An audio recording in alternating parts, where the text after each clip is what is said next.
আমরা কোথায় যাচ্ছি? রাইডস। কোথায়? রাইডসে চড়তে যাচ্ছি।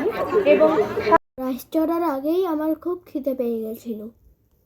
রিদান এখন খাবে। কি খাবি রিদান? ফেভারিট পাও ভাজি আমার ভীষণ ফেভারিট। এরপর আমি এই গেমটা খেললাম, কিন্তু কিছুই পেলাম না। এরপর কিনলাম মুখোশ, এরপর কিনলাম বাবল, পরে আমি একটা ম্যাঙ্গো জুস খেয়ে নিলাম। এরপরে অনেক কিছু কিনে বাড়ি চলে এলাম। মেলা থেকে নিয়ে এসেছি পিৎজা, এটাই আমার রাতের ডিনার। পিৎজা রিদানের ভীষণ পছন্দের, তাই তো মেলা থেকে আসার সময় আমাকে বায়না করলো যে মামুনি আজকে ডিনারে আমি পিৎজা খাবো। অজ্ঞতা আমাকে কিনে দিতেই হলো। আর সেই পিৎজা পেয়ে ও যে কি খুশি হয়েছে কি বলবো। দেখা হবে নেক্সট ভিডিওতে, টাটা।